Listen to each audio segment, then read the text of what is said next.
नमस्कार, news night में आप सभी का स्वागत है। भारत का एशियन गेम्स में ऐतिहासिक प्रदर्शन। भारतीय एथलीटों ने एशियन गेम्स में किया कमाल।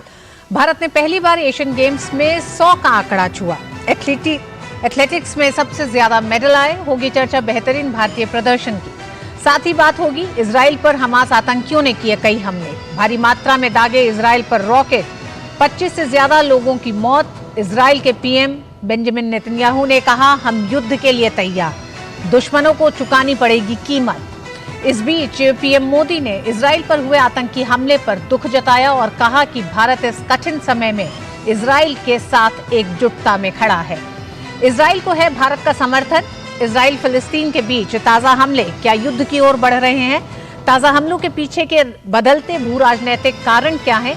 इन सब सवालों के जवाब जानेंगे अपने विशेष मेहमानों से।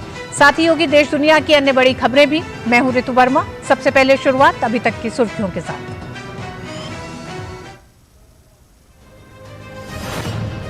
इजराइल पर हमास ने किया हमला। गाजा पट्टी से दागे 5000 रॉकेट। मारे गए 25 से ज्यादा लोग। इजराइल ने किया युद्ध घोषित।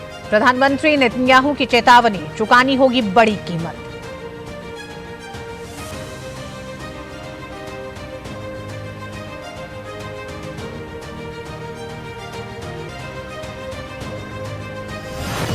मुश्किल घड़ी में इजराइल को भारत का साथ। प्रधानमंत्री नरेंद्र मोदी ने कहा, आतंकी हमले की खबर ने पहुंचाया गहरा आघात। भारतीय दूतावास ने लोगों को दी सुरक्षित रहने की सलाह।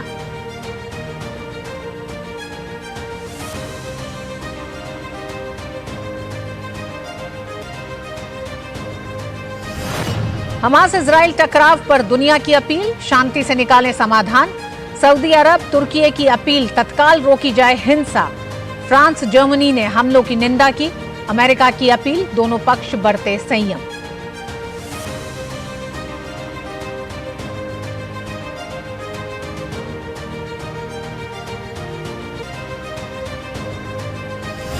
उन्नीसवें एशियाड खेलों में भारत ने तोड़े सारे रिकॉर्ड। आखिरी दिन 6 स्वर्ण सहित जीते 12 पदक। अब तक के इतिहास में सर्वश्रेष्ठ प्रदर्शन। 28 स्वर्ण, 38 रजत और 41 कांस्य के साथ कुल 107 पदक झटके।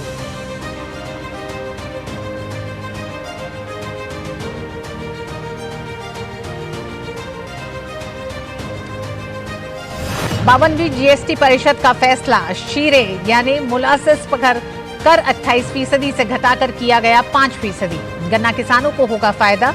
70% मोटा अनाज मिश्रित खुले आटे पर 0% होगी दर।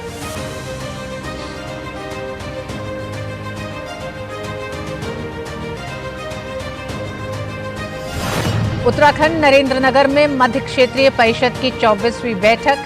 मध्य प्रदेश, छत्तीसगढ़, उत्तर प्रदेश ने लिया हिस्सा।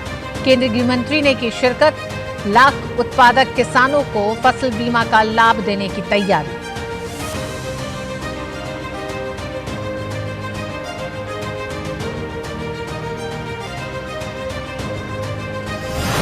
गगनयान मिशन के लिए इसरो की तैयारी हुई तेज। जल्द शुरू होगा मानव रहित अंतरिक्ष यान का परीक्षण। अक्टूबर के आखिर में भेजा जा सकता है परीक्षण यान।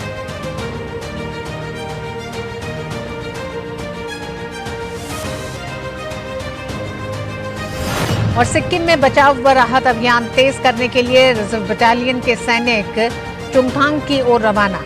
मरने वालों की संख्या हुई 29। केंद्रीय गृह राज्य मंत्री ने प्रभावित रंगपो और बारदांग इलाके का किया दौरा।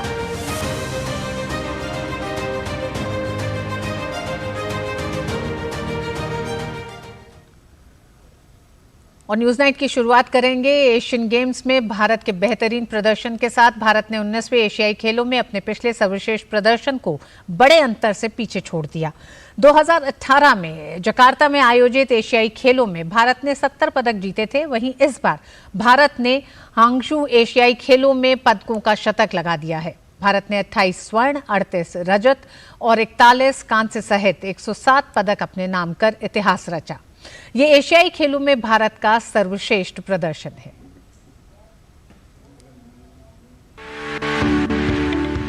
भारत का अब तक का सबसे बड़ा दल जब 19वें एशियाई खेलों में भाग लेने गया तो उनका एक ही लक्ष्य था, इस बार 100 पार। आखिरकार भारत के पदक वीरों ने अपना लक्ष्य हासिल कर करोड़ों भारतीयों को जश्न मनाने का मौका दे दिया।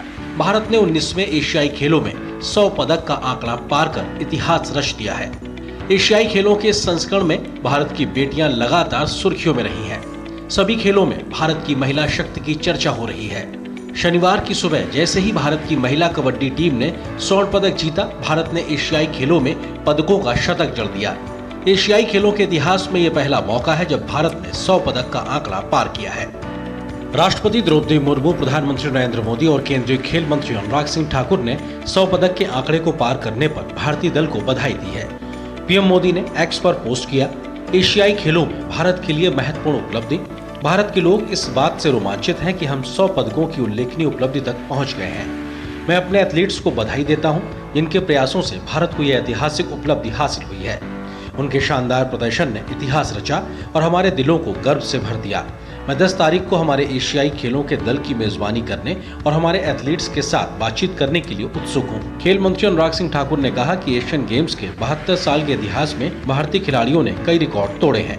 It's a century. India has done it for the first time. More than 100 medals in the Asian Games. Every Indian is so proud of their athletes. We feel so elated. My heartfelt congratulations to each and every athlete. They have made India proud.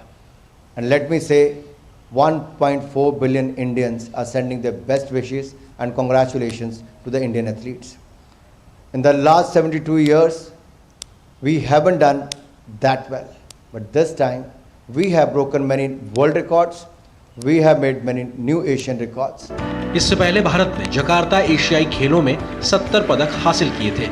Hangzhou एशियाई खेलों से पहले तक Jakarta में भारत का प्रदर्शन अभी तक का सर्वश्रेष्ठ प्रदर्शन था। एशियाई खेलों का पहला संस्करण 1951 में भारत में ही दिल्ली में आयोजित हुआ था। पहले संस्करण में भारत ने 15 स्वर्ण, 16 रजत और 20 कांस्य पदक जीतते हुए शीर्ष 3 टीमों में जगह बनाई थी। 15 स्वर्ण जीतने का वह भारतीय रिकॉर्ड लंबे समय तक कायम रहा था। 1982 में भारत ने एक बार फिर से एशियाई खेलों की मेजबानी की। दिल्ली में हुए 1982 के एशियाड में भारत ने 13 स्वर्ण सहित कुल 57 पदक जीतकर शानदार प्रदर्शन किया, लेकिन 15 स्वर्ण के आंकड़े को पार नहीं कर सका। जकार्ता में आयोजित 2018 एशियाई खेलों में भारत ने शानदार प्रदर्शन करते हुए उस वक्त 16 स्वर्ण, 23 रजत और 31 कांस्य पदक जीतते हुए 15 स्वर्ण का सालों पुराना रिकॉर्ड तोड़ दिया। इस तरह 16 स्वर्ण पदक का आंकड़ा भी भारत का इससे पहले का सर्वश्रेष्ठ प्रदर्शन था। इस बार भारत ने स्वर्ण पदक जीतने के मामले में भी रिकॉर्ड तोड़ प्रदर्शन कर दिखाया है। We are extremely happy that India has crossed the 100 medal mark in the Asian Games, and we are sure that there are few more to come in. And on this occasion, I would like to congratulate all the athletes who have won medals in this edition of Asian Games, and to all the ones who have supported the athletes in winning these medals. मैं बहुत खुश हूँ कि इस बार India ने 100 पार medal कर दिए और हमारा आर्चरी का भी बहुत अच्छा परफॉर्मेंस रहा। तो हम ये बहुत हमारे लिए सबके लिए प्राउड मोमेंट है। और अभी ये एशियन गेम्स था और आगे ओलंपिक्स में भी इंडिया ऐसे ही परफॉर्मेंस करेगा। 19वें एशियाई खेलों में भारत का प्रदर्शन कई मायनों में खास है। भारत ने इस बार तीरंदाजी, शूटिंग और एथलेटिक्स टीम ने शानदार प्रदर्शन किया। इस बार सबसे अधिक मेडल इन्हीं खेलों से आए हैं। घुड़सवारी में भी भारत ने 42 साल बाद पदक अपने नाम किया। इसके अलावा भारतीय टीम ने बैडमिंटन में भी ऐतिहासिक स्वर्ण पदक अपने नाम किया है। 19वें एशियाई खेल भारतीय खेलों के इतिहास में स्वर्णिम अक्षरों में लिखे जाएंगे, जहां भारतीय खिलाड़ियों ने पदकों का शतक लगाकर दिखा दिया कि ये नया भारत है जो कुछ ठान ले तो उसे कर जरूर दिखाता है। गौरव कुमार की रिपोर्ट, जीटी न्यूज, हांगझू। और 19वें एशियाई खेलों में भारत ने अपना सर्वश्रेष्ठ प्रदर्शन करते हुए अपने सफर को खत्म किया। भारत ने 28 स्वर्ण सहित 107 पदक अपने नाम कर इतिहास रचा। ये एशियाई खेलों में भारत का सर्वश्रेष्ठ प्रदर्शन है। भारत ने आज 6 स्वर्ण, 4 रजत और 2 कांस्य पदक सहित कुल 12 पदक जीतने में सफलता पाई। बैडमिंटन और पुरुष क्रिकेट में भारत ने पहली बार स्वर्ण पदक जीता है।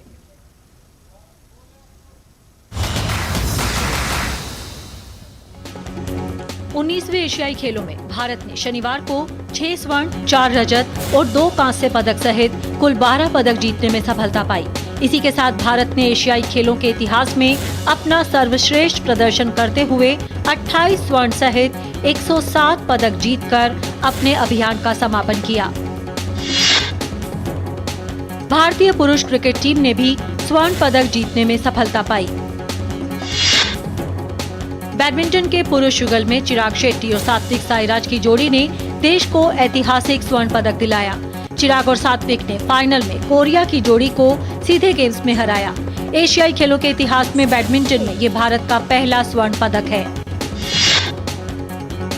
भारत की पुरुष कबड्डी टीम ने भी स्वर्ण पदक जीतने में सफलता पाई। रोमांचक फाइनल मुकाबले में भारत ने ईरान को 33-29 से शिकस्त दी। फाइनल मुकाबले में काफी विवाद भी देखने को मिला, जब एक विवादास्पद फैसले के चलते मैच लगभग आधे घंटे तक रुका रहा। आखिरकार फैसले को पलटा गया और भारत के पक्ष में फैसला दिया गया। इससे पहले भारत की महिला कबड्डी टीम ने स्वर्ण जीतकर भारत को 100वां पदक दिलाया। फाइनल में महिला कबड्डी टीम ने चीनी ताइपे को हराकर स्वर्ण पदक जीता। तीरंदाजी में पुरुषों की कंपाउंड व्यक्तिगत स्पर्धा में भारत के ओजस ने स्वर्ण पदक पर निशाना साधा। फाइनल में ओजस ने हमवतन अभिषेक वर्मा को हराने में सफलता पाई। इस तरह स्पर्धा का स्वर्ण और रजत भारत को हासिल हुआ। भारत की ज्योति सुरेखा ने महिलाओं की कंपाउंड व्यक्तिगत स्पर्धा में स्वर्ण पदक पर निशाना साधा। फाइनल मैच में ज्योति सुरेखा ने कोरियाई खिलाड़ी को शिकस्त दी। महिलाओं की कंपाउंड व्यक्तिगत स्पर्धा का कांस्य पदक भी भारत को हासिल हुआ। अदिति गोपीचंद स्वामी ने भारत को कांस्य दिलाया।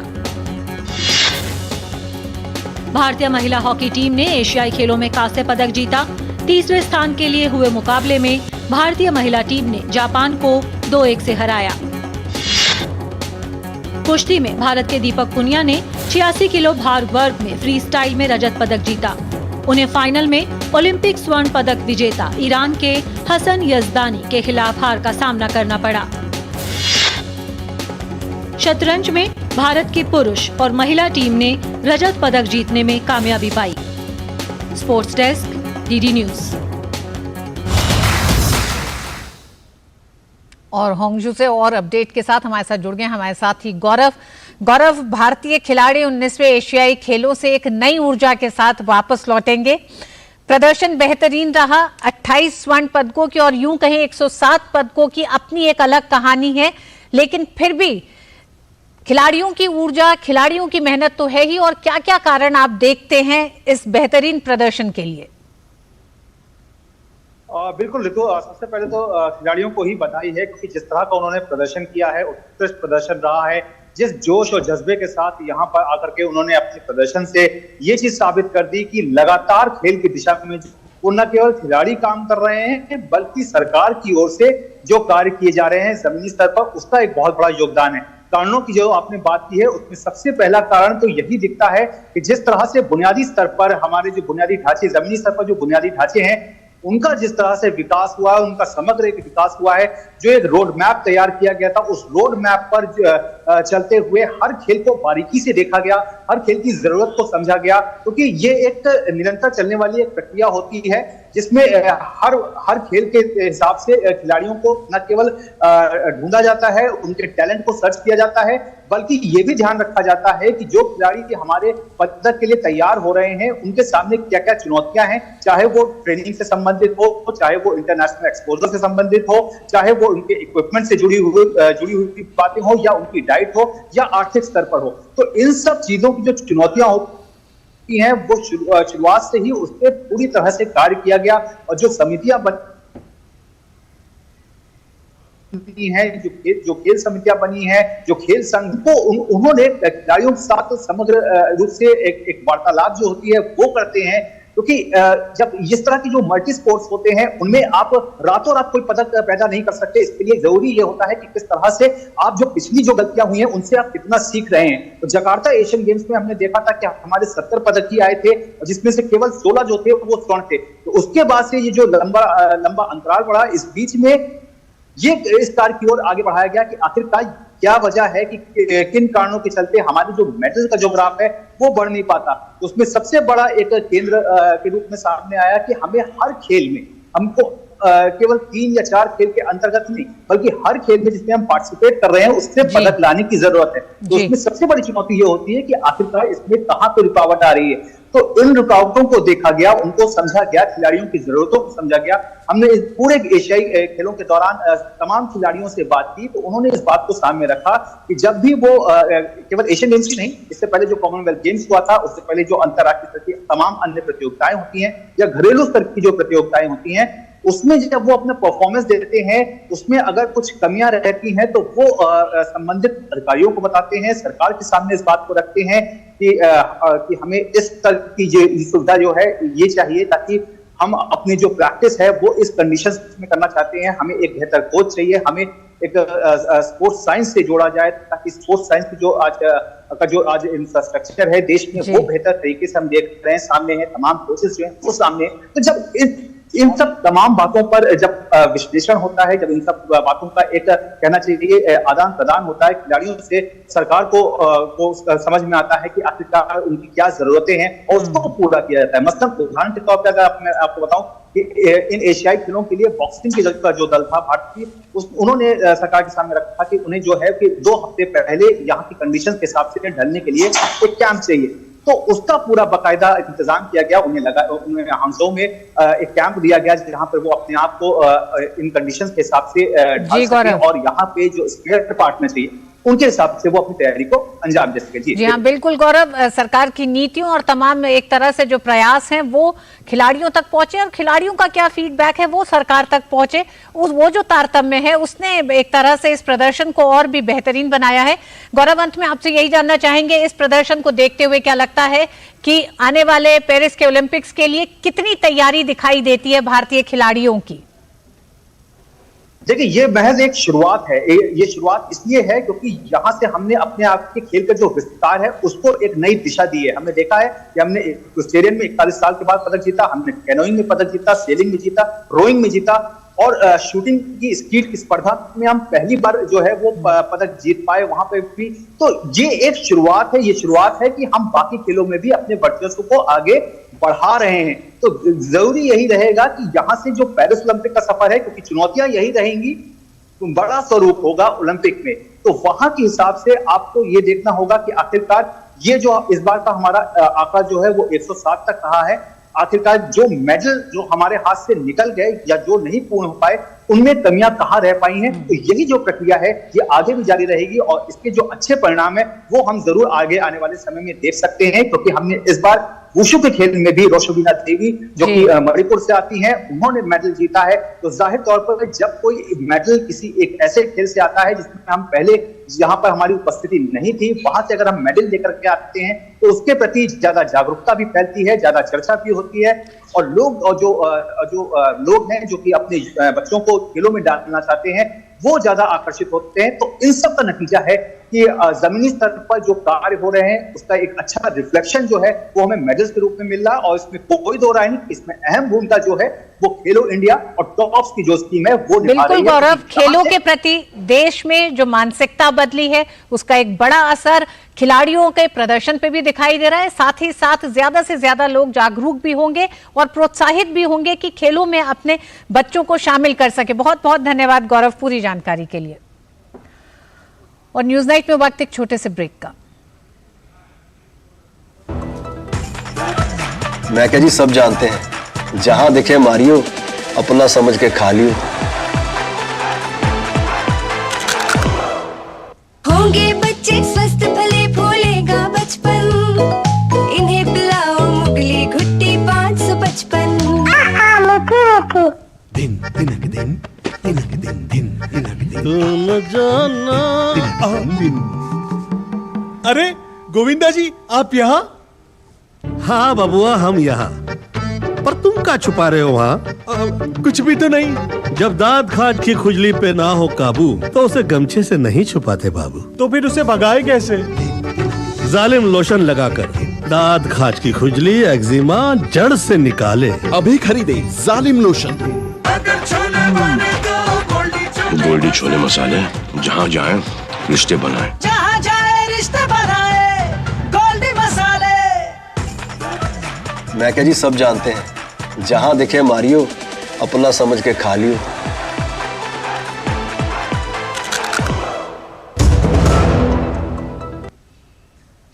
केंद्रीय वित्त मंत्री निर्मला सीतारमण ने राज्यों और केंद्र शासित प्रदेशों के वित्त मंत्रियों और वरिष्ठ अधिकारियों के साथ 52वीं जीएसटी परिषद की बैठक की अध्यक्षता की। जीएसटी काउंसिल की 52वीं बैठक के बाद केंद्रीय वित्त मंत्री निर्मला सीतारमण ने कहा कि जीएसटी अपीलीय न्यायाधिकरण के गठन के लिए निर्णय पहले ही लिया जा चुका था। आज परिषद ने इस न्यायाधिकरण के अध्यक्ष और सदस्यों की नियुक्ति को लेकर एक अहम फैसला लिया है।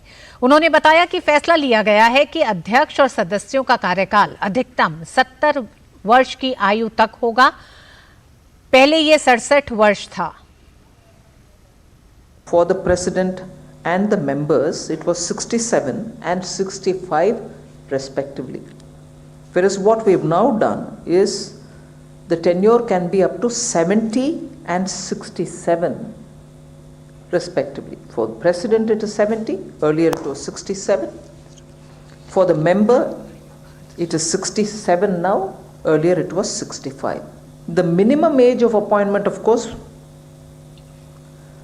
was not specified earlier, but we are now saying for the appointment as president and member is recommended to be 50 years minimum age. Advocates up to 10 years of experience. Am I right, Sanjay? Up to 10 years of experience they should have minimum to be able to be considered for appointment as a judicial member. वित्त मंत्री ने कहा कि millets अथवा श्री अन्न को बढ़ावा देने के लिए जीएसटी काउंसिल ने फैसला लिया है कि यदि पाउडर के रूप में बाजरा या अन्य मिलेट्स को किसी अन्य आटे के साथ मिश्रित किया जा रहा है, यहां वजन के अनुसार कम से कम 70% मिलेट है, तो उन उत्पादों पर 0% जीएसटी लगेगा, यानी कि कोई जीएसटी उस पर नहीं लगेगा। In powder form, millets being blended with any other atta, for instance, where the millet's composition is 70%, we state that they will be having a 0% GST if sold in other than pre-packaged and labeled form, meaning when they are sold loose or when they are packed but with no pre-packaging in the sense of branding or name or what, nothing else. So 0% if they are sold loose, and 5% only if sold pre-packaged and in a labeled form. प्रधानमंत्री ने लाल किले पर दिए अपने भाषण में की गई घोषणाओं की समीक्षा करने के लिए एक महत्वपूर्ण बैठक की। उन्होंने 15 अगस्त को दिए भाषण में विशेष तौर पर गरीब और मध्यम वर्ग के आवासों के लिए किफायती ऋण सुनिश्चित करने के बारे में उल्लेख किया था। प्रधानमंत्री ने इस घोषणा को लागू करने के बारे में की गई तैयारियों की समीक्षा की। इसके अलावा घरों के लिए सौर ऊर्जा सुनिश्चित करने के बारे में भी उल्लेख किया गया था। इस योजना को क्रियान्वित करने की तैयारियों की भी उन्होंने समीक्षा की।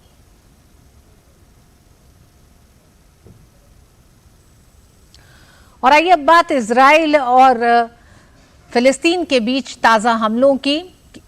इजराइल पर फिलिस्तीन के इस्लामिक आतंकवादी संगठन हमास के ताज़ा हमले यहूदियों के सिमचात तोराह त्योहार के दौरान शुरू हुए, जब शनिवार सुबह इजराइल पर हमास आतंकियों ने हमला बोल दिया। इजराइल ने हमास के हमलों के जवाब में ऑपरेशन आयरन स्वॉर्ड घोषित किया है। इजरायली सेना के हवाले से यह ऑपरेशन इस्लामिक आतंकवादी संगठन हमास के हमलों के जवाब में शुरू किया गया है। प्रधानमंत्री नरेंद्र मोदी ने आतंकी हमले की निंदा करते हुए कहा कि भारत इस कठिन समय में इजराइल के साथ एकजुटता से खड़ा है।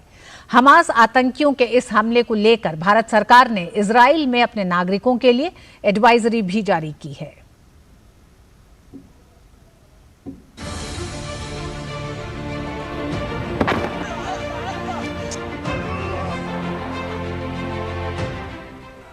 दुनिया रूस यूक्रेन के युद्ध से जूझ ही रही थी कि शनिवार की सुबह फलस्तीन और इजराइल के बीच चला आ रहा तनाव युद्ध जैसे हालात में बदल गया।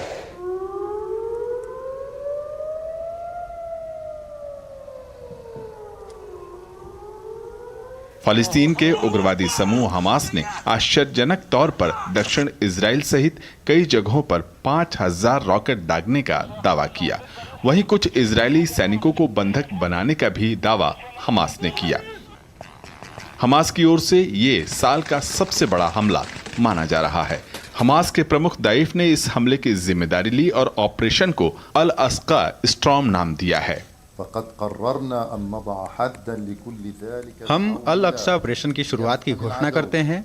हम ईश्वर की मदद और ताकत से यह भी घोषणा करते हैं कि अल अक्सा ऑपरेशन के पहले हमले में शुरुआती 20 मिनट के दौरान दुश्मन के ठिकानों, उसके हवाई अड्डों और सैन्य किलेबंदी को निशाना बनाया गया है। इस दौरान 5000 से अधिक रॉकेट और मिसाइलें लॉन्च की गई हैं। समाचार एजेंसियों ने कुछ चरमपंथियों को इजराइल गाजा सीमा पर लगे बाड़ को तोड़ने और हमास बंदूकधारियों का इजरायली शहर सेरात में घुसपैठ करने का भी वीडियो जारी किया है। वहीं इजरायली सेना ने जानकारी दी कि सीमावर्ती इलाकों में चरमपंथियों ने घुसपैठ करने की कोशिश की। इजराइल के प्रधानमंत्री बेंजामिन नेतन्याहू ने इस हमले को युद्ध करार दिया। उन्होंने चेतावनी भरे अंदाज में सोशल मीडिया पर लिखा कि आतंकवादियों को इसकी भारी कीमत चुकानी पड़ेगी। वहीं उन्होंने लिखा कि हमास की तरफ से कोई समर्थन न जताए। इजराइल के नागरिकों, हम युद्ध में हैं, किसी ऑपरेशन के दौर में नहीं, बल्कि युद्ध में हैं। मैंने सुरक्षा प्रतिष्ठान के प्रमुखों को बुलाया और आदेश दिया सबसे पहले उन समुदायों को निकालने के लिए जिनमें आतंकवादियों द्वारा घुसपैठ की गई है। दुश्मन को अभूतपूर्व कीमत चुकानी पड़ेगी।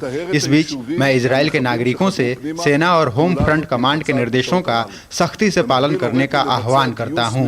हम युद्ध में हैं और हम इसे जीतेंगे। इजरायली सेना ने इसे युद्ध घोषित कर नागरिकों की सुरक्षा सुनिश्चित करने का भरोसा दिलाया है। वहीं वायुसेना के विमानों ने गाजा पट्टी में हमास के ठिकानों पर बम बरसाए। पूरी दुनिया ने हमास के द्वारा किए गए हमले की निंदा की है। सऊदी अरब ने तुरंत हिंसा रोकने की अपील की। वहीं तुर्की ने दोनों पक्षों से संयम से काम लेने का आह्वान किया, जबकि ईरान ने हमास का समर्थन जताया है। फ्रांस ने घटना की निंदा की है और इजराइल के समर्थन में फ्रांस के राष्ट्रपति ने सोशल मीडिया पर संदेश लिखा। वहीं अमेरिका ने घटना की निंदा की और इजराइल से पूरी घटना के बारे में लगातार जानकारी लेने की बात कही है। वहीं भारत ने भी मुश्किल घड़ी में इजराइल के साथ खड़े रहने की बात कही। प्रधानमंत्री नरेंद्र मोदी ने सोशल मीडिया पर लिखा कि इजराइल पर हुए आतंकी हमले की खबर से गहरा आघात पहुंचा है। हमारी संवेदनाएं और प्रार्थनाएं निर्दोष पीड़ितों और उनके परिजनों के साथ हैं। हम इस मुश्किल वक्त में दृढ़ता के साथ इजराइल के साथ खड़े हैं। Israel will retaliate. Israel will go after the perpetrators and make sure they cannot repeat this kind of atrocities again. Thank you to the Indian people and to Prime Minister Narendra Modi ji for your very strong moral support to Israel. Bharat ने Israel में रह रहे अपने नागरिकों को सलाह जारी की है और सुरक्षित रहने के लिए सभी प्रोटोकॉल का पालन करने के लिए कहा है। आपात स्थिति में 972352264748 पर संपर्क करने या council.telaviv@mea.gov.in पर संपर्क करने के निर्देश दिए हैं। Bureau report, DD news. और न्यूज नाइट में फिलहाल वक्त एक छोटे से ब्रेक का है। ब्रेक के बाद वापस लौटेंगे, बात करेंगे इजराइल और फिलिस्तीन के बीच जो ताजा जंग हुई है उसे लेकर।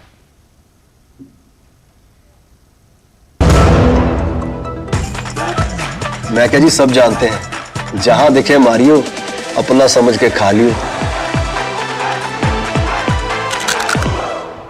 होंगे बच्चे स्वस्थ भले फूलेगा बचपन, इन्हें पिलाओ मुगली घुट्टी 555। अगर छोले बने तो गोल्डी छोले मसाले, जहाँ जाए रिश्ते बनाए, जहाँ जाए रिश्ते बनाए, गोल्डी मसाले। मैं क्या जी, सब जानते हैं, जहां दिखे मारियो, अपना समझ के खा लियो।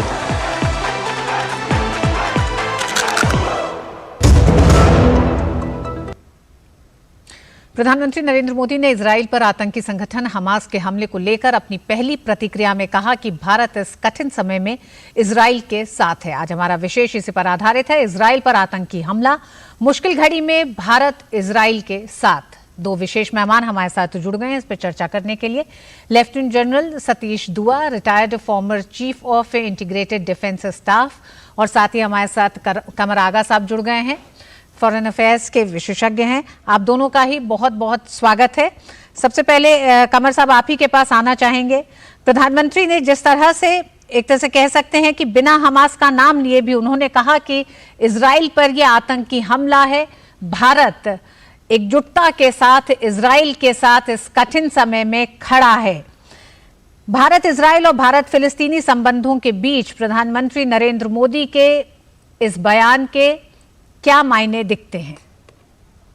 दो चीजें हैं। पहली बात तो ये है कि उन्होंने साफ साफ ये कहा है कि ये जो मुश्किल घड़ी है इजराइल की, उसमें वो भारत जो है वो इजराइल के साथ पूरी तरीके से खड़ा हुआ है। कोई एम्बिग्विटी नहीं रखी, कोई किसी तरह की चीज नहीं रखी। लेकिन भारत जो है, क्योंकि दोनों से संबंध है, भारत चाहेगा कि अल्टीमेटली पीसफुल रेजोल्यूशन होना चाहिए इस संबंध का, इस प्रॉब्लम का। भारत हमेशा से जंग के खिलाफ रहा है। भारत, प्रधानमंत्री ने इससे पहले भी कहा था कि युद्ध का काल समाप्त हो चुका है। रशिया को इस बात की एडवाइस की थी और भारत बार बार कहता है कि ये देश जो है अमन शांति का है भारत, और भारत तमाम दुनिया में शांति बनाए रखना चाहता है। और इसी संदर्भ में मैं समझता हूँ कि उन्होंने इजराइल से भी कहा है कि हम इजराइल के साथ हैं, आतंकवाद के खिलाफ हैं, और भारत का मानना यह है कि जो कुछ भी हो रहा है वो एक आतंकवादी गतिविधियां हैं, जिस तरीके से इजराइल पे अटैक हो रहा है, और इस मुश्किल घड़ी में वो उनके साथ पूरी तरीके से खड़ा है। जी, लेफ्टिनेंट जनरल सतीश दुआ जी, ये एक तरह से पहली लड़ाई नहीं कही जा सकती है फिलिस्तीन और इजराइल के बीच में। एक लंबे समय से हमने देखा है और इस दौरान बीच में कई ऐसे मसले हुए, कई ऐसे देशों ने मध्यस्थता की बात की जिसमें इन विवादों को कम करने की भी बात हुई है। तो ताजा हमलों को आप किस तरह से देख रहे हैं? देखिए, अब तक जो आप मध्यस्थता की बात कर रहे हैं, या कॉन्फ्लिक्ट्स जो इन दोनों के बीच में हुए हैं, इजराइल और पैलेस्टीन के बीच में, फिलिस्तीन के बीच में, वो इस लेवल पे नहीं हुए। यानी एक किस्म से ऑल आउट वॉर। पहले कुछ शेलिंग, कुछ रॉकेट बरसाना, कुछ टेररिस्ट अटैक्स, ये सब हुए। फिर इजराइल ने उसके ऊपर काउंटर अपना रिस्पांस दिखाया फिलिस्तीन में। ऐसे वारदातें हुई। लेकिन जो आज हुआ है, ये शायद 50 साल पहले जो यौम किपुर वॉर हुई थी सन 1973 में, बल्कि एग्जैक्टली वही तारीख है, वो 6 अक्टूबर को हुई थी, ये 7 अक्टूबर को हुई है। वो भी सैटरडे को था, और भी इजराइल एक किस्म से सरप्राइज हो गया था। और आज भी ऐसा है कि इजराइल एक किस्म से सरप्राइज हो गया है इस अटैक से। और वो भी सैटरडे था, आज भी सैटरडे है। सैटरडे की खास मान्यता है। क्यों सैटरडे की बात कर रहा हूँ? क्योंकि सैटरडे ज्यूज के लिए हॉलिडे का दिन है, जैसे कि क्रिश्चियंस के लिए संडे होता है। तो इनको बाय सरप्राइज लिया गया है। और जिस तरीके से अटैक हुआ है, 50 साल में ऐसा नहीं हुआ, ऐसे टाइप का अटैक। क्योंकि अभी जो खबरें मैं दूसरे चैनल्स वगैरह पे देखता रहा हूँ, आपके चैनल पे देखता रहा हूँ, जो खबरें आ रही हैं, वो आज सुबह जितने रॉकेट दागे गए, और जिस साउथ में कम से कम जैसे कोई खबरें आ रही है, 6-7 टाउनशिप या कम्युनिटीज या कुछ 14 नंबर बताए जा रहे हैं, वो टाउनशिप्स को अगर फिलिस्तीन ने अपने कब्जे में ले लिया है और काफी कैजुअलिटीज पहुंचाई है। अब डिटेल्स इसकी या नंबर इसके पुख्ता तौर पे बाद में पता चलेंगे, और कितने लोगों को इंजरीज हुई हैं, कितने कैप्टिव हुए हैं। ये सब होने पर इजराइल ने डिक्लेयर कर दिया है कि Israel is at state of war, अब वो युद्ध की स्थिति में। और पैलेस्टीन ने मोहम्मद दाइफ, जो उनके लीडर हैं हमास के, उन्होंने क्लियरली ये कहा है कि ऑल ऑपरेशन अल अक्सा जो उन्होंने लॉन्च किया है, तो अब ये वॉर की स्थिति दोनों तरफ से डिक्लेयर कर दी गई है। डिटेल्स जो अभी हम देख रहे हैं, शायद ये पुख्ता तौर पे हमें कुछ आने वाले समय में पता लगेंगे। लेफ्टिनेंट जनरल सतीश, आपका कहना है कि विश्व अभी एक रूस यूक्रेन युद्ध से तो जूझ ही रहा है, उससे तमाम जो परिस्थितियां हैं उससे एक नए युद्ध की तरफ एक तरह से विश्व बढ़ गया है, जिसके असर के आने वाले समय में दिखाई भी देंगे। अब देखिए, ये आने वाले दिनों में कैसे डेवलपमेंट्स होती हैं उस पर डिपेंड करता है। लेकिन जिस तरीके से आज की जो कर्टन रेजर हुआ है, वो एक युद्ध की तरफ बढ़ रहा है। वो मैं इसलिए कहता हूं क्योंकि ये साउथ में अगर हमास ने किया है, इजराइल का हमेशा खतरा रहा है नॉर्थ से, हिजबुल्लाह से, जो लेबनान से, उस तरफ से रहा है। और अगर मान लीजिए कल को वो भी लॉन्च करते हैं और दोनों की तरफ से अगर होता है तो ये एक भयंकर स्थिति बन सकती है। जैसे आपने कहा, मैं अंत ये कह के करूंगा कि हाँ बिल्कुल, जैसे वहां रशिया यूक्रेन की बात हो रही है और यहाँ पे इसलिए बहुत खतरा बढ़ेगा क्योंकि इजराइल का एक हिस्ट्री और एक ट्रेडिशन रही है, वो अपने एक सोल्जर या एक सिटीजन के पीछे भी बहुत बड़ी जंग छेड़ देते हैं। अब वो देखना बाकी है कि वो कैसे पेश आएंगे। हालांकि उन्होंने ऑलरेडी ऑपरेशंस लॉन्च कर दिए, उनकी डिटेल्स अभी पुख्ता तरीके से मालूम नहीं है। जी हाँ, पीएम नेतन्याहू ने बहुत साफ कहा है कि दुश्मनों को इसकी कीमत चुकानी पड़ेगी। कमर आगा साहब, कीमतें चुकाएंगी दो देश या कीमत चुकाने जा रहे हैं एक बार फिर? इस तरह की अगर युद्ध की स्थिति होती है, दोनों देश बढ़ते हैं, तो पहली बात तो कीमत पूरा विश्व एक तरह से चुकाता है इस तरह के युद्धों की। भारत हमेशा कहता रहा है कि ये दौर अब युद्ध का नहीं है। ऐसे में आप क्या एक तरह से जियोपॉलिटिकल वो क्या कारण आपको दिखाई दे रहे हैं इस पूरे नए ताजे हमले के साथ? सबसे पहले तो पैलेस्टीनियन बार बार कह रहे हैं कि हमें जो स्थिति है नो वार नो पीस की, ये खत्म होनी चाहिए और टू स्टेट सोल्यूशन जो तय हुआ था अमेरिका में, उसके ऊपर आगे बढ़ना चाहिए और वो होना चाहिए। पीएलओ भी इस बात से मानती है, इस बात पे, यानी पैलेस्टीनियन अथॉरिटी जो है वो भी बार बार इस तरह की बातें कर रही है। लेकिन पिछले कुछ समय से, खासतौर से जब से ये फार राइट वहां पे गवर्नमेंट आई थी, तो वो बातें कुछ और ही कर रहे थे। वो बात कर रहे थे एनेक्सेशन की, वो बात कर रहे हैं, अभी भी करते हैं। वो बात कर रहे थे कि हम यहाँ से नहीं विड्रॉ करेंगे, वो गाजा और वेस्ट बैंक खासतौर से और ईस्ट जेरूसलम से। वो कह रहे थे कि वेस्ट बैंक जो है ये उनके प्रॉफिट्स और उनके किंग्स की भूमि है, बिब्लिकल लैंड है, उससे वो कैसे विड्रॉ कर सकते हैं। फिर दूसरी तरफ वो भी कह रहे थे यूनाइटेड जेरूसलम जो है ये कैपिटल है इजराइल का, तो यानी ईस्ट जेरूसलम से भी नहीं विड्रॉ करेंगे। फिर उसके बाद उनके स्टेटमेंट आए कि वो अल-अक्सा कंपाउंड जो है जहाँ पे मॉस्क है, उसका तकरीबन 2/3 एरिया को कहने लगे कि ये विड्रॉ करना पड़ेगा फिलिस्तीनियों को, ये उनके कब्जे में आएगा। फिर यही नहीं बल्कि उनके फाइनेंस मिनिस्टर ने भी बड़ी लंबी लंबी बातें की कि हम सब एनेक्स कर लेंगे। उसकी वजह से टेंशन थोड़ा बढ़ता हुआ नजर आ रहा था कमर साहब। लेकिन ऐसे दौर में जिस तरह से हमास ने जो हमले किए हैं, फिलिस्तीन पे क्या दबाव आप ज्यादा देखते हैं? जब सऊदी अरब ने कहा कि हिंसा रोकने का आह्वान किया है, फ्रांस, ब्रिटेन, EU, संयुक्त राष्ट्र सबने एक साथ कहा है और एक तरह से निंदा की है इस पूरे हमले की। जी बिल्कुल, आपने सही कही, सभी ने कहा ये हिंसा गलत हो रही है, लोग बेगुनाह लोग मर रहे हैं दोनों तरफ। इससे क्या होगा? कुछ भी नहीं होता फायदा। हमने देखा कई जंगें हो चुकी हैं वहां पे। हिंसा तो फौरन बंद होनी चाहिए। प्रधानमंत्री ने भी इस बात को कहा है कि ये इससे मसले हल नहीं होते। आप भी कह रही हैं कि जंग किसी मसले का हल नहीं है, जंग तो खुद एक मसला है। प्रधानमंत्री भी और भी बातें कह चुके हैं जिसको आपने अभी दोहराया कि युद्ध का काल खत्म हो चुका है। लेकिन सवाल इस बात का एक चीज है कि बहरहाल अब जो है एक नई सिचुएशन, बहुत खतरनाक है ये मामला इस वक्त, इसलिए कि इसके जो नतीजे हैं काफी दूर तक जाएंगे। ये वहां केवल वहां तक सीमित नहीं रहेगा। इसका एक तो अगर जैसा कि अभी जनरल साहब ने बताया कि अगर लेबनान से हिजबुल्लाह का अटैक हो जाता है या शिया मलेशिया इराक के भी ज्वाइन कर लेते हैं, फिर तो ये पूरे क्षेत्र में फैल जाएगी। और इसका क्षेत्र में फैलने के मतलब ईरान के भी टारगेट करने की बात इजराइल काफी दिनों से कह रहा है कि उसका न्यूक्लियर इंस्टॉलेशन हम कभी एक्सेप्ट नहीं करेंगे। तो ये एक बहुत जटिल समस्या पूरी दुनिया के लिए खड़ी हो जाएगी। इसलिए ये वो क्षेत्र है जहां से लगभग बड़ी मात्रा में तेल और गैस की सप्लाई होती है पूरी दुनिया को, और वो डिस्टर्ब होती है तो क्या होगा? खैर ये सब बहुत लंबी बातें हैं। लेकिन ये है कि इजराइल UAE शांति समझौते पर जिस तरह से तमाम देश बढ़ रहे थे और एक तरह से इसको एक बेहतर विकल्प या एक बदलाव के तौर पर देखा जा रहा था, क्या आप इसे कहीं दूर एक कारण मानते हैं? जी ये भी एक कारण है।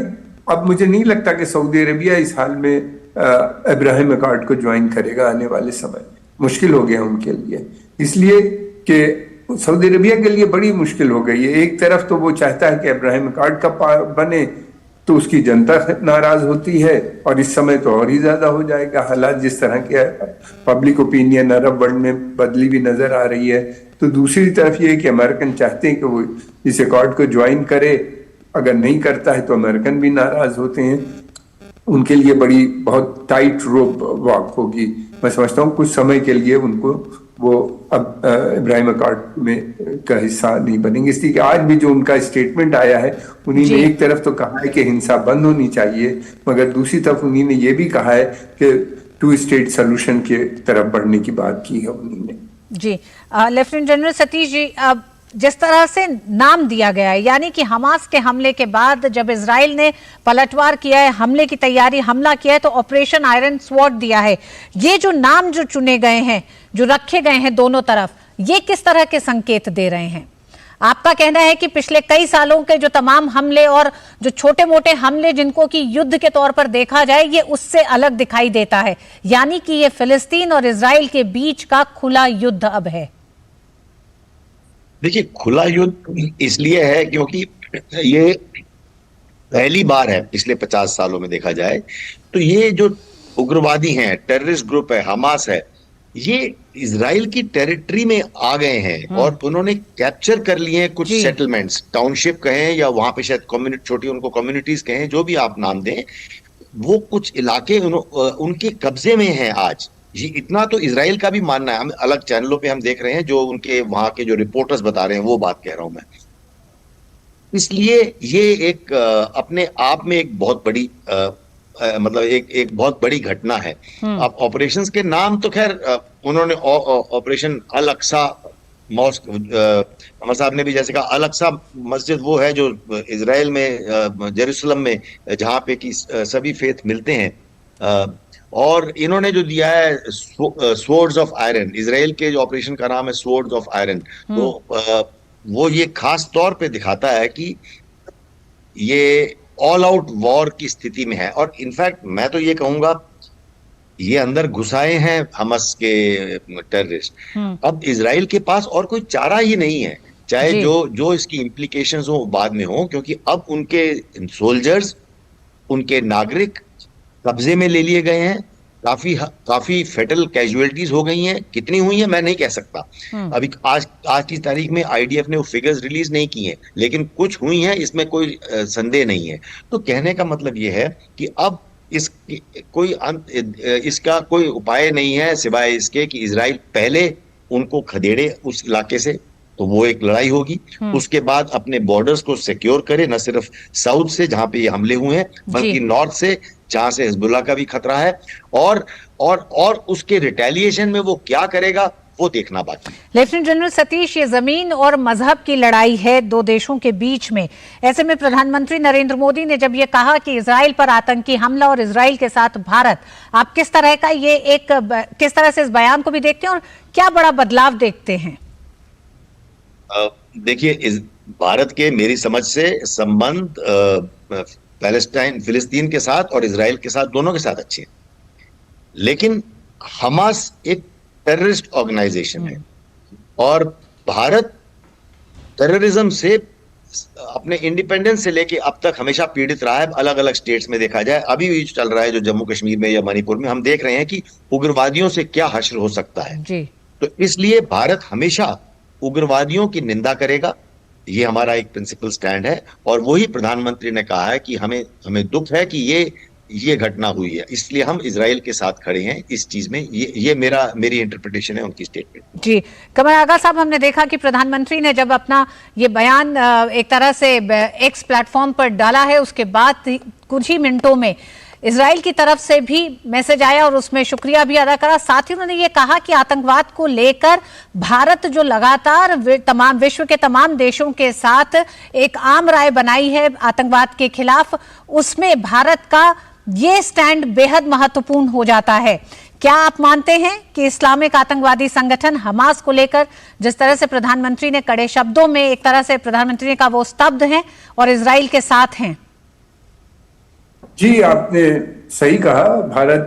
भारत ने अपना जो उसका स्टैंड है वो क्लियर कर दिया कि वो आतंकवाद के खिलाफ है। जनरल साहब ने भी अभी यही बात बताई और दूसरी बात ये कि सही बात है कि भारत जितना पीड़ित रहा है आतंकवाद से, इतना कोई दूसरा देश नहीं रहा होगा। अगर जो कुछ है वो इजराइल को अपने को कहता है, भारत की जो जिस तरीके से 30-40 साल से लगातार जूझ रहा है कश्मीर में, बल्कि जब से आजाद हुआ है, जैसा कि बताया गया अभी, तब से आतंकवाद चल रहा है। हमारी जमीनों पे कब्जा किया गया, ऑक्युपाइड कश्मीर में फिर हुआ, फिर या अभी जो कुछ हम देख रहे हैं मणिपुर साइड में दोबारा से उसका बढ़ रहा है, या भारत के ऊपर जिस तरीके से कनाडा से अटैक आ रहे हैं, कनाडा में जिस तरीके से आतंकवादी संगठनों को वो सपोर्ट कर रहे हैं, ये सब एक बड़ी चिंता की बात है। भारत बहुत अच्छी तरह से समझता है कि आतंकवाद क्या है और इससे निपटना कितना मुश्किल काम होता है, कितनी एनर्जीज भारत की इसमें लगी हैं,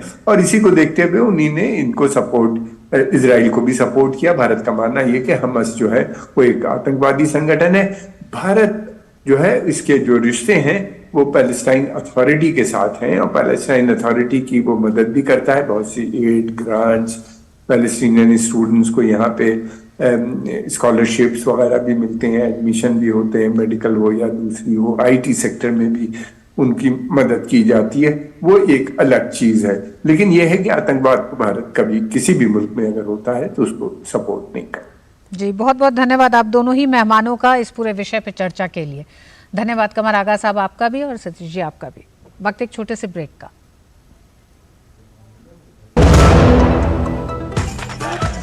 मैं क्या जी, सब जानते हैं, जहां दिखे मारियो, अपना समझ के खा लियो।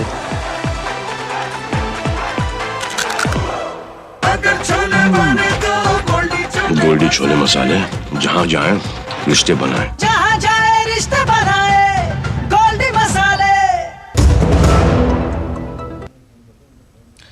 और केंद्रीय गृह मंत्री एवं सहकारिता मंत्री अमित शाह ने उत्तराखंड के नरेंद्र नगर में मध्य क्षेत्रीय परिषद की 24वीं बैठक की अध्यक्षता की। बैठक में उत्तराखंड के मुख्यमंत्री पुष्कर सिंह धामी, उत्तर प्रदेश के मुख्यमंत्री योगी आदित्यनाथ शामिल हुए। मध्य प्रदेश के मुख्यमंत्री शिवराज सिंह चौहान ने बैठक में वीडियो कॉन्फ्रेंसिंग के माध्यम से हिस्सा लिया।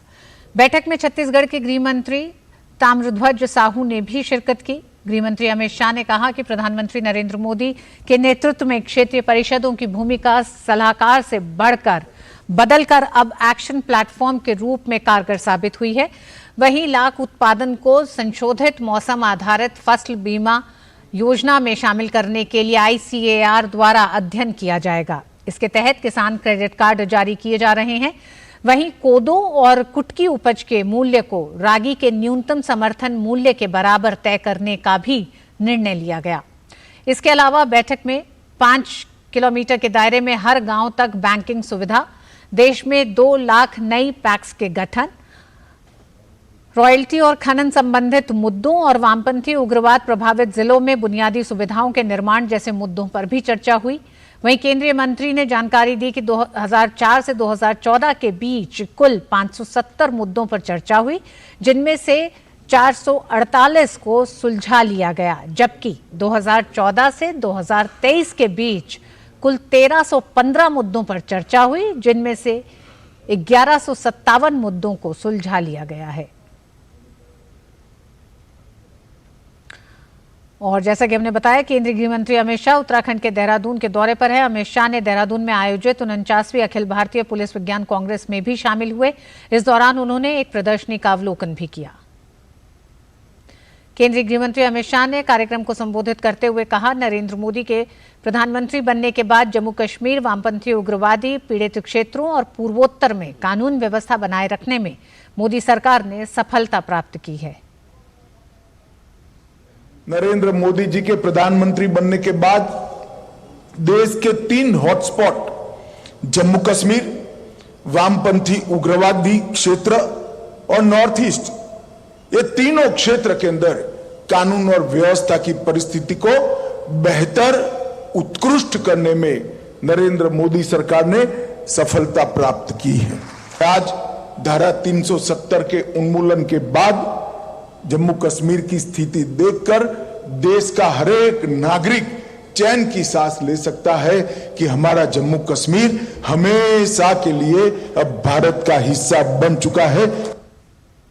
साथ ही केंद्रीय गृह मंत्री ने यह भी कहा कि यूपीए के 10 साल के शासनकाल में हिंसा और मृत्यु की जो घटनाएं हुई थीं, मोदी सरकार में इन घटनाओं में काफी कमी आई है।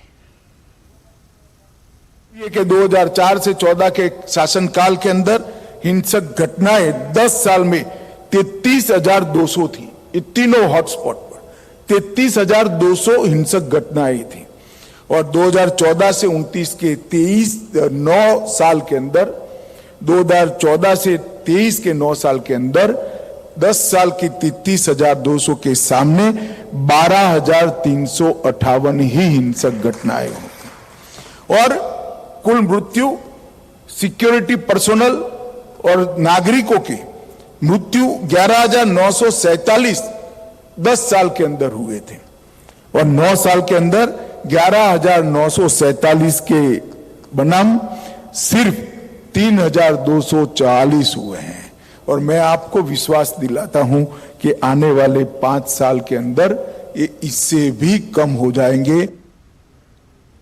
न्यूज नाइट में वक्त एक छोटे से ब्रेक का।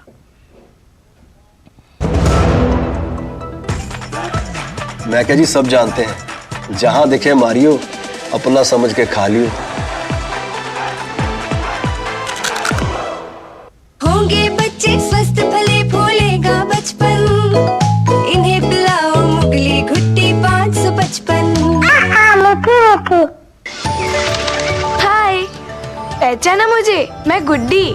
मैं वही हूँ जो रोज मीलों दूर अपनी माँ के साथ कुएं से पानी लाने जाती थी। अब मेरी माँ मुझे रोज कुएं की ओर नहीं बल्कि स्कूल तक ले जाती है।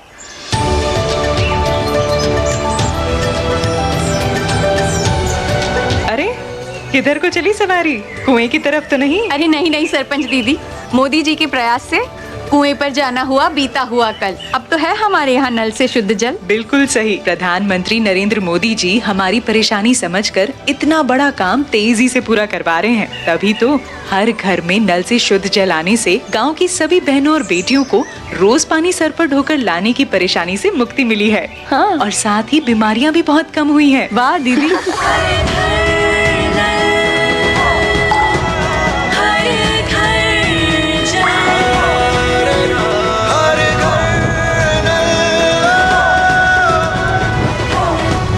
जीवन मिशन।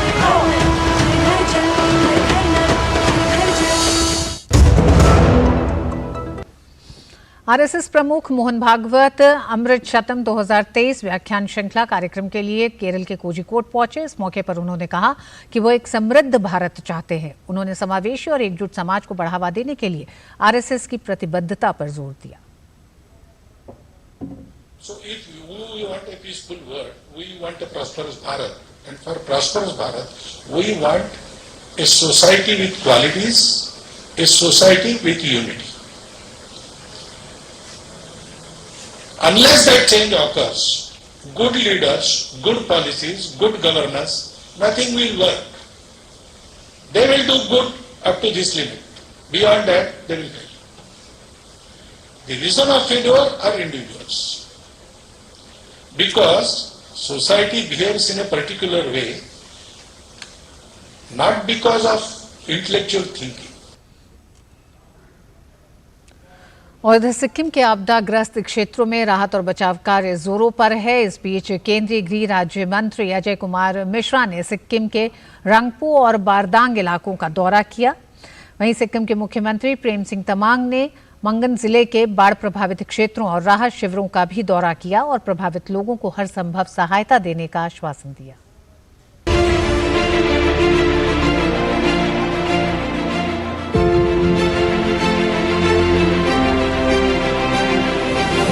सिक्किम के आपदाग्रस्त क्षेत्रों में राहत और बचाव कार्य जोरों पर है। बाढ़ प्रभावित इलाकों में बचाव अभियान को और तेज करने के लिए रिजर्व बटालियन के सैनिक चुंगथांग की ओर रवाना किया गया। उत्तरी सिक्किम के चुंगथांग, लाचुंग और लाचेन के क्षेत्रों में फंसे नागरिकों और पर्यटकों को हर संभव मदद प्रदान की जा रही है। बादल फटने के कारण मंगन में नागा राहत शिविर में कई मजदूर फंसे हुए हैं, जिन्हें जरूरी सुविधा उपलब्ध कराई जा रही है। यहाँ विभिन्न राहत शिविरों में लगभग 200 लोग शरण लिए हुए हैं। इसी बीच सिक्किम के मुख्यमंत्री प्रेम सिंह तमांग ने आज मंगन जिले के बाढ़ प्रभावित क्षेत्रों और राहत शिविर का दौरा किया। और प्रभावित लोगों से बातचीत में मुख्यमंत्री ने हर संभव सहायता देने का आश्वासन दिया। मुख्यमंत्री ने कहा कि उनकी पहली प्राथमिकता राज्य में बिजली और अन्य सुविधाओं का बहाल करना है। तो वहीं उन्होंने भारत सरकार से लगातार मिल रहे सहयोग के लिए आभार व्यक्त किया। उन्होंने कहा कि राज्य में आई बाढ़ की मौजूदा स्थिति पर केंद्र सरकार बारीकी से नजर बनाए हुए है। अब अभी हमारा फर्स्ट प्रायोरिटी है रेस्क्यू, जितना भी फंसे हुए हैं उनको रेस्क्यू करना और वह मलबा हटाना, और जो भी अभी कड्डू आए जैसे इलेक्ट्रिसिटी कड्डू है, वाटर सप्लाई कड्डू, उनको पूरा बहाल करने का हमारा काम कर रहे हैं। बस भारत सरकार की तरफ से पूरा सहयोग मिल रहा है। जो भी अभी लॉजिस्टिक सपोर्ट देना है, आर्मी का सपोर्ट देना है, जो भी कनेक्टिविटी ठीक करने का सहयोग पूरा मिल रहा है। और भारत सरकार ने अभी इमीडिएट रिलीफ के लिए उन लोग ने धनराशि का भी रिलीज किया है, अभी सैंक्शन कर चुका है, तो पूरा संपर्क में है। आज भारत सरकार का गृह राज्य मंत्री भी कल रात को वहाँ पहुँचा है इस गैंगटॉक में, मैं कल उनको मिल रहा हूँ। तो पूरा मॉनिटरिंग कर रहा है केंद्र सरकार की तरफ से, ताकि सिक्किम का जनता को कोई भी ऐसा प्रॉब्लम न हो। केंद्र सरकार ने बाढ़ग्रस्त सिक्किम के लिए आपदा सहायता के रूप में 45 करोड़ रुपए जारी किए जाने की मंजूरी दी है। इसका उद्देश्य पीड़ित लोगों के लिए राहत उपलब्ध कराने में राज्य की मदद करना है। केंद्रीय गृह मंत्रालय ने नुकसान के आकलन के लिए एक अंतर मंत्रालयी केंद्रीय दल भी गठित किया है। गृह मंत्रालय ने बताया है कि ये टीम जल्द ही सिक्किम के बाढ़ग्रस्त क्षेत्रों का दौरा करेगी और इसके आकलन के आधार पर राज्य को अतिरिक्त केंद्रीय सहायता मंजूर की जाएगी। केंद्र सरकार स्थिति से प्रभावी ढंग से निपटने के लिए सिक्किम सरकार को राष्ट्रीय आपदा मोचन बल की पर्याप्त टीमें, भारतीय वायुसेना के हेलीकॉप्टर और आवश्यक बचाव उपकरण भी उपलब्ध करा रही है। Bureau report, DD news. 22 साल कड़ी मेहनत और संकल्प की लगातार सिद्धि, गरीबों वंचितों का कल्याण और देश का विकास, यही लक्ष्य है प्रधानमंत्री नरेंद्र दामोदर दास मोदी का। साल 2001 में 7 अक्टूबर को सार्वजनिक जीवन में एक मुख्यमंत्री के तौर पर शपथ ली थी। वह यात्रा उसके बाद साल 2014 में केंद्र सरकार तक जा पहुंची। उन्होंने प्रधानमंत्री के तौर पर देश की सेवा की है और आज अमृतकाल में देश विकास की छलांग लगा रहा है। देखिए 22 साल के इस पूरे सफर को। हमें दीजिए अनुमति न्यूज नाइट में। नमस्कार। प्रधानमंत्री नरेंद्र मोदी एक ऐसा भरोसा, एक ऐसा विश्वास, जिनके दूरदर्शी और कुशल नेतृत्व में देश अमृतकाल में तेजी से विकास की सीढ़ियां चढ़ रहा है। दुनिया की 5वीं बड़ी अर्थव्यवस्था का मुकाम हासिल किया है। दुनिया का तीसरा बड़ा स्टार्टअप इकोसिस्टम देश बना हुआ है। पारदर्शी, ईमानदार और भ्रष्टाचार मुक्त शासन व्यवस्था के लिए प्रधानमंत्री मोदी का समर्पण गरीब, वंचितों और पिछड़ों तक योजनाओं का लाभ पहुंचाने और उनका कल्याण करने की प्रतिबद्धता जताता है। आजादी के बाद पैदा होने वाले नरेंद्र दामोदर दास मोदी ने पहले 2014 फिर उसके